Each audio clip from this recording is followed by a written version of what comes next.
और सीधे आपको कर्नाटक ले चलते हैं, जहां पर गृह मंत्री अमित शाह अपना संबोधन दे रहे हैं। ऐसी है क्या?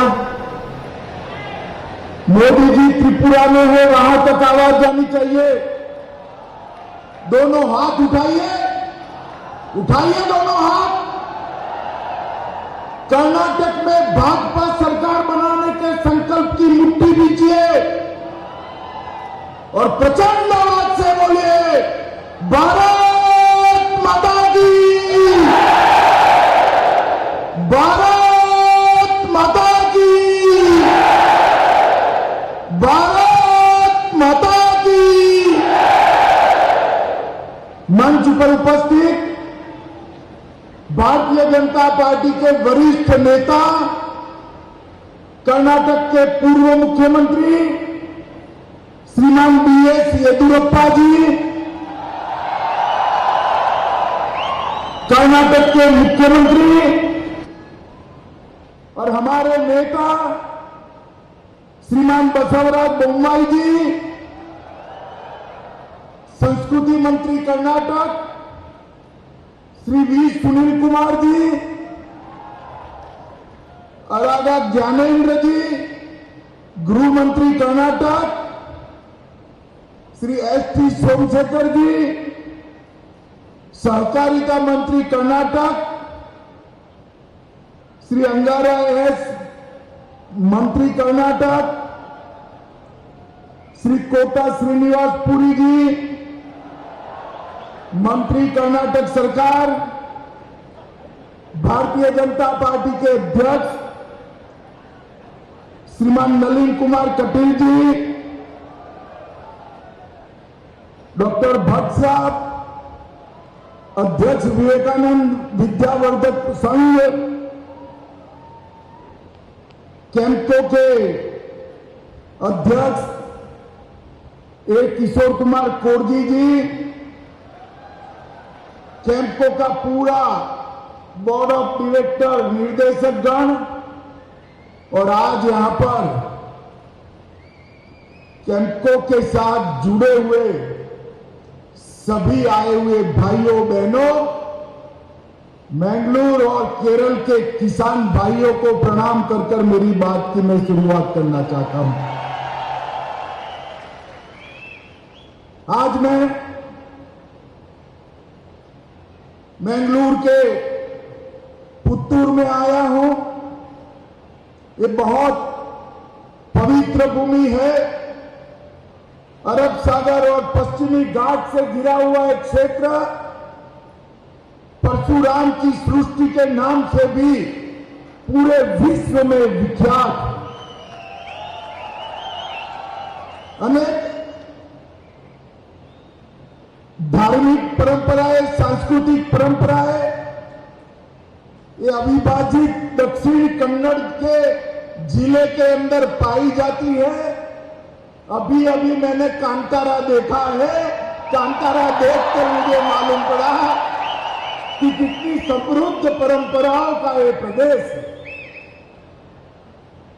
मैंगलोर इकलौता शहर है राज्य का जहां समुद्र, एयरपोर्ट, रेलवे और सड़क चारों दृष्टि से व्यापार हो पाए, इस प्रकार का ये समृद्ध इलाका मैंगलोर की पुण्य भूमि को मैं बार बार प्रणाम करने को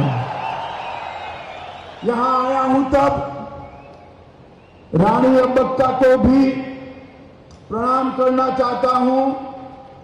इसके साथ मंगला देवी और कादरी मंजूनाथ मंदिर को भी, महालिंगेश्वर मंदिर को भी प्रणाम कर कर मेरी बात की शुरुआत करना चाहता हूं। मित्रों, देश भर में बहुत कम क्षेत्र है जो विषम भौगोलिक परिस्थिति होने के बावजूद, जियोग्राफिकल कंडीशन ठीक न होने के बावजूद कृषि से, खेती से, एग्रीकल्चर से देश को समृद्ध बनाते हैं। सुपारी, नारियल, काली मिर्च, रबड़, काजू और धान, चावल की खेती इस क्षेत्र के किसान के पसीने की महक के साथ हमारे गुजरात के लोग आपकी सुपारी खाकर हमेशा मैंगलोर को याद करते हैं। आपके प्रदेश के साथ मेरे प्रदेश का अटूट रिश्ता है। आप पसीना बहाकर सुपारी उगाते हो, हम सुपारी खाकर पसीना बहाते हैं। दोनों के बीच में बड़ा गहरा नाता है। मित्रों, आज मैं कैंपो के सुवर्ण जयंती समारोह में आया हूं। मुझे जब निमंत्रण मिला तब मैं सोचता था जाऊं न जाऊं, मगर कैंपो की गतिविधियां जब मैंने देखी, इसकी प्रगति देखी, तो मैंने निर्णय कर दिया इस देश के कोऑपरेटिव मिनिस्टर के नाते इस मल्टी स्टेट कोऑपरेटिव में निश्चित जाना चाहिए। उनके प्रयासों का समर्थन, उनका साधुवाद करना चाहिए। मित्रों, आज भारतीय जनता पार्टी के विचारधारा के जनक पंडित दीनदयाल जी का पुण्यतिथि भी है। पंडित दीनदयाल जी ही है जिनके रास्ते पर भारतीय जनता पार्टी की सरकारें चलती हैं। हमने गरीब कल्याण का एक यज्ञ चालू किया है। हर गरीब को घर, घर के अंदर बिजली, घर के अंदर पानी, घर में गैस का सिलेंडर, घर में शौचालय, घर में 5 लाख तक का हेल्थ इंश्योरेंस और मुफ्त अनाज, और हर किसान को हर साल 6,000 रुपया ये दीनदयाल जी के अंत्योदय के सिद्धांत के अनुरूप है, वहीं से पैदा हुआ है। समग्र देश के अंदर भारतीय जनता पार्टी की सरकारें राष्ट्रीय सुरक्षा, राष्ट्र की समृद्धि और गरीबों के कल्याण को समर्पित है। पंडित दीनदयाल जी ने एकात्म मानववाद के दर्शन के अंदर ये तीनों कंसेप्ट को, ये तीनों विचारों को समाहित किया और इसको आगे बढ़ाया। उनकी निर्मम हत्या हुई थी आज ही के दिन मुगल सराय रेलवे स्टेशन पर। आज मैं उनको बड़े मन के साथ करोड़ों भारतीय जनता पार्टी के कार्यकर्ताओं की ओर से प्रणाम कर श्रद्धांजलि देना चाहता हूं। मित्रों, यहां पर कैंपो के एग्री मॉल का शिलान्यास हुआ। 1,50,000 वर्ग फुट का एग्रो मॉल, जिसके अंदर कृषि के सारे साधन, सारी मशीनरी, कीटनाशक, उर्वरक, फर्टिलाइजर, बीज और स्टोरेज, ये सारी व्यवस्थाएं उपलब्ध हो, ऐसा पूरे भारत में अपने आप में एक पहला एग्री मॉल कोऑपरेटिव बेसिस पर चलने वाला है। मैं कैंपो के सारे निर्देशक मंडल को बहुत बहुत बधाई और बहुत बहुत साधुवाद देना चाहता हूं। आज कैंपो ने कल्प नारियल तेल का भी प्रोडक्ट अपनी प्रोडक्ट की लंबी सूची में जोड़ा है। कैंपो का भंडार गृह लगभग 13,750 स्क्वायर फीट का भद्रावती में बना है। इसका भी आज उद्घाटन मुझे करने का सौभाग्य मिला है। The central arecanut and cocoa marketing and processing cooperative limited 50 साल पूरे किए हैं। 50 साल कोई भी संस्था जब समाप्त करती है तब उसके संचालकों की प्रामाणिकता का वो सर्टिफिकेट होती है कि कोऑपरेटिव ने प्रामाणिकता के साथ किसानों का और अपने सदस्यों का सेवा करने का काम किया है। 1973 में दूरदर्शी किसान नेता श्री वाराणसी सुब्रैया भट्ट द्वारा स्थापित एक कोऑपरेटिव आज फल फूल कर एक विशाल वट वृक्ष बना है। इसकी स्थापना हुई तब सिर्फ 3000 मेंबर थे और आज 1,38,000 मेंबर्स के साथ एक विशाल कोऑपरेटिव बनकर हमारे सामने है, जिसका 3,000 करोड़ का टर्नओवर है। मित्रों, मोदी जी ने कोऑपरेटिव मिनिस्ट्री की स्थापना की और कोऑपरेटिव के माध्यम से किसानों की सेवा करने का, गांव की सेवा करने का एक नया रास्ता ढूंढा। मगर कैंपको एक ऐसी कोऑपरेटिव है जिसने विंड मिल यूनिट और 500 मेगावाट के सोलर पैनल भी बनाए हैं। 160 ब्रांचेस के साथ, 2000 वर्कर के साथ 2700 करोड़ रुपए का टर्नओवर एक कैंपको में आपका कितना विश्वास है, भरोसा है, उसको बताता है। मित्रों, मोदी जी ने अभी इस बजट में कोऑपरेटिव के लिए हर पंचायत में मल्टी डायमेंशनल पैक्स बनाने का निर्णय किया है। 2 लाख नए पैक्स 3 साल के अंदर भारत में बनाए जाएंगे और हर पंचायत में एक पैक्स की स्थापना करने का काम होगा। इसके साथ साथ ढेर सारी सुविधाएं कोऑपरेटिव को देने की बात करी है। मैं आज इसमें जाना नहीं चाहता हूं। मैं तो सिर्फ आज कैंपको वालों को बधाई देने के लिए आया था और मेरा एक दूसरा भी काम है जो मेरी पार्टी का काम है। आप कहो तो बताऊं, आपको बताऊं क्या? जोर से बोलो, बताओ। अरे कहो, बताओ क्या? भाई मुझे बताओ, टीपू के मानने वाले जेडीएस और कांग्रेस को वोट देना चाहिए या रानी अब्बक्का को मानने वाली बीजेपी को वोट देना चाहिए? जोर से बोलो, कांग्रेस या बीजेपी? और जोर से बोलो, कांग्रेस या बीजेपी? मोदी जी के नेतृत्व में राष्ट्रभक्तों की टोली जैसी भारतीय जनता पार्टी और गांधी परिवार के लिए कर्नाटक को अपना एटीएम बनाने वाली भ्रष्ट कांग्रेस पार्टी, दोनों के बीच में किसकी सरकार बननी चाहिए? जोर से बोले, किसकी बननी चाहिए?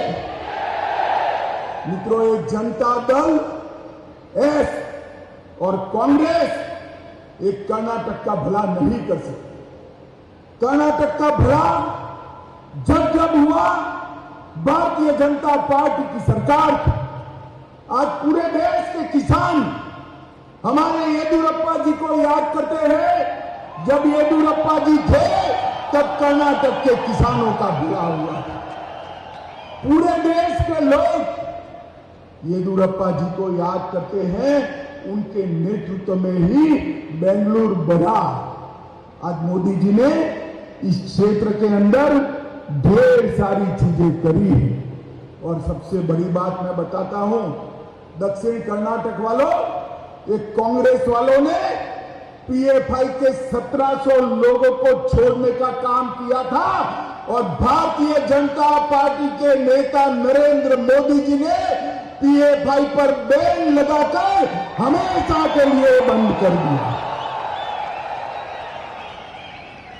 ये तुष्टीकरण करके देश विरोधी तत्वों को ताकत देने वाली कांग्रेस पार्टी कभी कर्नाटक को सलामत नहीं कर सकती। आपके नजदीक केरल है, मैं ज्यादा कहना नहीं चाहता। अगर कर्नाटक को सुरक्षित रखना है तो केवल और केवल भारतीय जनता पार्टी रख सकती है। नरेंद्र मोदी के नेतृत्व में कर्नाटक की भाजपा सरकार है। मित्रों, मोदी जी ने देश को सुरक्षित करने का काम किया। देश में से आतंकवाद, नक्सलवाद को समाप्त करने का काम किया। अरे मुझे बताओ दक्षिण कर्नाटक वालों, ये कश्मीर जो है हमारा है या नहीं है? जोर से बोलो, है या नहीं है? धारा 370 जानी चाहिए थी या नहीं जानी चाहिए थी? ये कांग्रेस और जेडीएस दोनों, जब मैं धारा 370 हटाने का बिल लेकर खड़ा हुआ कि मत हटाइए मत हटाइए, मैंने कहा भला क्यों ना हटाए भाई बताओ। तूने कहा कश्मीर में खून की नदियां बह जाएगी। अरे कांग्रेस वालों, राहुल भाई सुन लो, ये नरेंद्र मोदी सरकार है। खून की नदियां छोड़ो, किसी का कंकर चलाने का भी हिम्मत नहीं हुआ, कंकर चलाने का हिम्मत। और मोदी जी ने 5 अगस्त 2019 को धारा 370 को समाप्त कर कश्मीर को हमेशा के लिए भारत माता का मुकुट बना देने का काम ये नरेंद्र मोदी जी ने किया। दक्षिणी कर्नाटक में हाइड्रोजन ऊर्जा संयंत्र स्थापित करने के लिए प्रोजेक्ट लेकर हम आ रहे हैं। 104 एकड़ गंजीमाथा औद्योगिक क्षेत्र में प्लास्टिक पार्क स्थापित किया जा रहा है। केम्को उसको और मजबूत करने जा रहे हैं। इस क्षेत्र के मछुआरों के लिए अलग मंत्रालय बनाया, सहकारिता के लिए अलग मंत्रालय बनाया और प्रधानमंत्री मत्स्य संपदा योजना के माध्यम से तटवर्ती जिले में गहरे समंदर में भी मछली पकड़ने के लिए हम उसको सहायता कर रहे हैं। अल्पसंख्यक छात्रों के लिए भी 1000 सीटों की क्षमता वाला छात्रावास बनाया। मैंगलोर और बेंगलोर को स्टार्टअप का हब बनाया और इसके साथ साथ श्री नारायण गुरु आवासीय विद्यालय बनाया और लगभग 34,850 हेक्टेयर भूमि आदिवासी भाइयों को देने का काम हमारे बसवराज बोम्मई जी की सरकार ने किया है, भारतीय जनता पार्टी की सरकार ने। भारत सरकार ने सीडी घाट में टनल रोड बनाने का काम किया।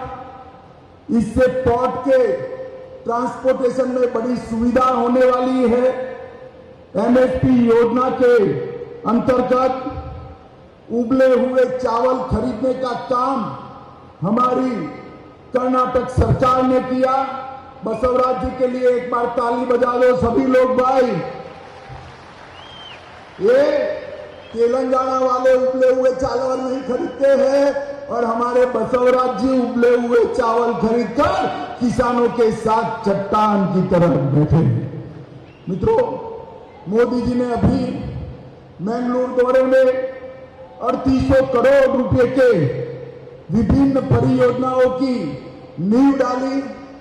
मैंगलोर पोर्ट के अपग्रेडेशन के लिए 5 योजनाएं 1000 करोड़ की हम लेकर आए और मैंगलोर रिफाइनरी में 1830 और 630 करोड़ का 2500 करोड़ रुपए का एक्सपांशन का प्रोग्राम भी भारतीय जनता पार्टी की सरकार ने बनाया।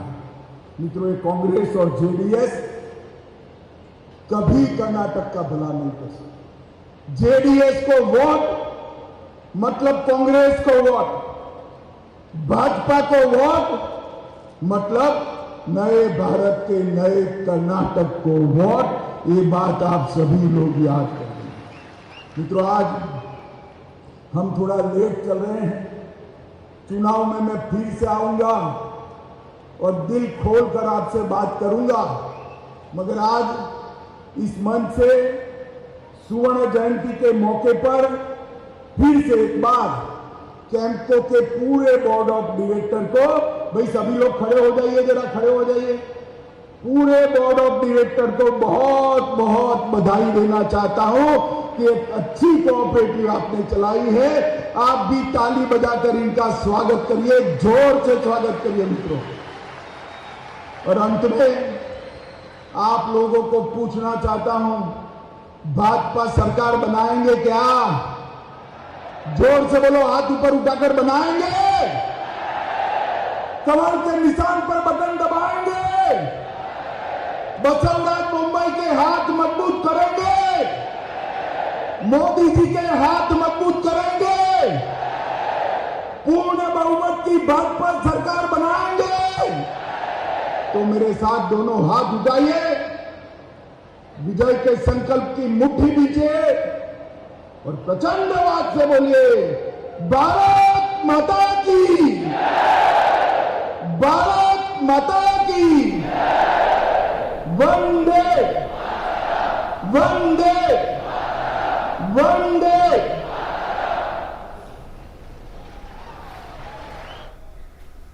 कर्नाटक के पुतूर से सीधा प्रसारण आप देख रहे थे। केंद्रीय गृह एवं सहकारिता मंत्री अमित शाह कैंपको के स्वर्ण जयंती समारोह में शामिल हुए। उन्होंने कहा कि कैंपको बहुत अच्छा काम कर रहा है। उन्होंने कैंपको को बधाई भी दी। पंडित दीनदयाल उपाध्याय को भी उन्होंने याद किया। उन्होंने कहा कि पहला एग्रो मॉल जो यहाँ पर है वो अपने आप में एक बेहद महत्वपूर्ण कदम है। साथ ही उन्होंने ये भी कहा कि कैंपको प्रत्यक्ष और अप्रत्यक्ष रूप से बहुत से लोगों के लिए रोजगार में शामिल है। कोऑपरेटिव के माध्यम से किसानों और गांव की सेवा लगातार हो रही है, अंतिम व्यक्ति तक पहुंचा जा रहा है। उन्होंने ये भी कहा कि इसका जो हजारों करोड़ रुपए का टर्नओवर है वो अपने आप इसमें जो आम लोग हैं उनका विश्वास जताता है। उन्होंने ये भी कहा कि कर्नाटक में अब तक जितना भी विकास हुआ है, जब भी विकास हुआ है वो भाजपा की सरकार में हुआ है। उन्होंने भाजपा को मजबूत करने की भी बात कही। उन्होंने सहकारिता के बारे में बताया कि सहकारिता को मजबूत करने के लिए कमेटी बनाई गई है। साथ ही उन्होंने ये भी कहा कि प्राथमिक कृषि सोसाइटी पैक्स को कंप्यूटरीकृत किया जा रहा है और लगातार जो सहकारिता का मॉडल है उसको मजबूत किया जा रहा है। सहकारिता पर आधारित आर्थिक मॉडल देश की जनता, विशेषकर जो गांव हैं, जो किसान हैं, उनको मजबूत करने का काम कर रहे हैं। उन्होंने कश्मीर का भी जिक्र किया कि किस तरह से भारत की एकता की दिशा में लगातार प्रधानमंत्री नरेंद्र मोदी के नेतृत्व में कदम उठाए जा रहे हैं। उन्होंने ये भी कहा कि कश्मीर के समय में अनुच्छेद 370 हटाने के समय में जब निर्णय लिया जा रहा था तब जो कई दल हैं उन्होंने रोका था और कहा था कि कश्मीर में खून की नदियां बहेंगी, लेकिन एक कंकर भी वहां पर किसी का नुकसान नहीं कर पाया है। तो देश की एकता और समृद्धि की दिशा में प्रधानमंत्री नरेंद्र मोदी का जो विजन है उसमें लोगों के विश्वास को जताते हुए उन्होंने जो आगामी चुनाव हैं उनमें बीजेपी की जीत का भी आह्वान किया।